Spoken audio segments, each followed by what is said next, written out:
I was 24 years old when I met my future wife. She was 20 years old. Her name was Lily, tall blonde girl. She had a fantastic body, but I could already tell she was a real woman. We dated for about 3 months. Then Lily told me she was pregnant. So like a decent man, I decided to marry her. I didn't know her parents. So one evening, I took a bottle of good cognac and a box of chocolates, went to meet her parents. Lily had informed her parents that I was coming to meet them, so they were dressed for the occasion. Lily's dad was a trucker, short stature, small belly. Mom worked as an accountant and was the opposite of a slim, modern woman, short haircut, blonde skin. Lily is an exact copy of her mom, only her mom's figure is more feminine. Her parents' names were Patrick and Abigail. Lily's father was 48 years old. Mom was younger by 5 years. I liked Lily's parents, especially Mom. Dad wasn't very talkative, so Abigail hosted the whole evening. She turned out to be an excellent hostess. Dinner was delicious. I proposed a toast to the bride's parents and to the lovely hostess of this house who had prepared this sumptuous table. Abigail blushed a little, but by the looks of it, she was pleased to hear the woodland words. The evening went wonderfully. When I got home, I called Lily to see what kind of impression I'd made on her parents. Lily said it was fine. Her mother especially liked me. Such a handsome, well-mannered young man. Lily quoted my mom verbatim. I was pleased. The days leading up to the wedding were very hectic. We chose a dress, a suit, shoes, made arrangements for the evening at the restaurant. Lily's mom, who has excellent taste, shared in the excitement. The bride's dress and my suit were chosen with her help, so the bride and groom looked great. And then came the wedding day. The solemn procession passed with the tears of mothers and the admonition of fathers. At 7 p.m., the evening began in the restaurant. Everyone was dressed up, but my mother-in-law Abigail stood out the most. She wore a stylish evening dress on narrow straps with a gorgeous neckline. The men's eyes were fixed on her. Even I caught myself thinking that my mother-in-law was damn attractive. The wedding was fun. There was a lot of dancing. For one of the slow dances, I found myself paired with my mother-in-law. Lily was paired with my father. The aroma that emanated from my mother-in-law fascinated me. The closeness we were in was like adding oil to the fire. My prick grew treacherously swollen. Abigail noticed my embarrassment and suggested we go outside, get some fresh air, relieve the tension. My daughter is lucky to have a husband who's easygoing, Abigail began, but if you're going to cheat on Lily, it's best she doesn't know about it. What are you talking about? I'm not going to, I said, to which Abigail smiled. All men say that, but their manhood says otherwise.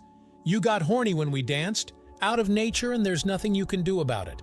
So let's not be sly, but don't hurt Lily's feelings. Yeah, it was a lot to think about. The woman had a modern outlook. She was easy to talk to about such sensitive subjects. I didn't have that kind of revelation with my parents. What was it like in their family? Does her husband cheat on her? Does she know about his cheating? I was curious to know the answers to these questions. The wedding went great. I went to live with the bride's parents. They had a 2-bedroom apartment. Everyone was getting ready for the birth of their firstborn.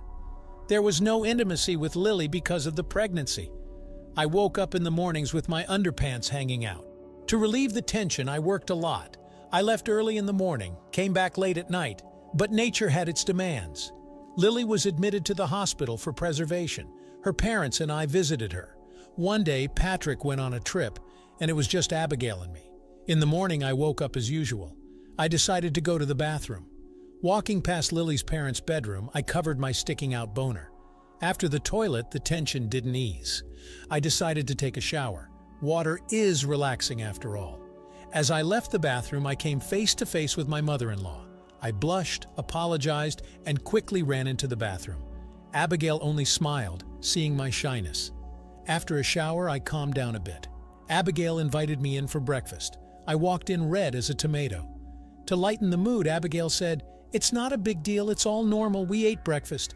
Abigail went to get ready for work. I put the dishes away and went to my room. As I passed my parents' bedroom, I noticed my mother-in-law getting dressed. She was wearing black tights and a white blouse. She was putting on the skirt just as I passed by. The sight was super. My libido exploded with new vigor. This was the kind of thing I couldn't take. Running into my room, I decided to blow off some steam. My mother-in-law was already dressed and waiting for me. "Something's wrong." She asked me. "No, everything is fine." We went to our jobs, agreeing to meet in the evening near the hospital. After the hospital, we took the bus home. It was rush hour. There were a lot of people, and we could hardly squeeze into the bus. We were pressed against each other so tightly that it was hard to breathe. But there was a silver lining to the crush. I was excited by such proximity and the aroma of my mother-in-law's perfume. And the movement of the bus was making a difference. Every time we jumped, the people around us pressed us against each other. I think it bothered her too. She didn't resist the pressure and didn't want to move away from me, although the opportunity sometimes arose. When we reached our stop, we struggled to get off the bus.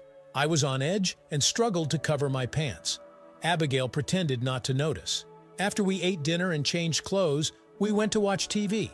There was a movie with sex scenes on the evening broadcast. Our conversation drifted to the subject of male-female relationships.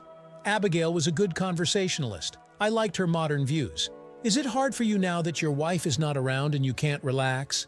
my mother-in-law asked.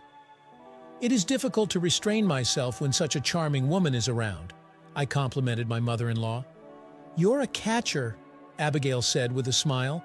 This conversation made me sweat. No matter how hard I tried to cover myself, but my buddy treacherously lumbered outside.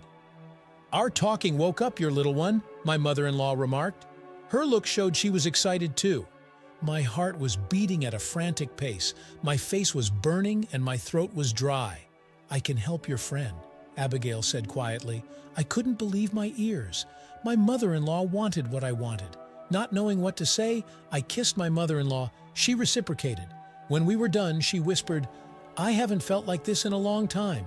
I felt like an 18-year-old girl again. We were both satisfied with the work we had done. Since then, my life has changed for the better.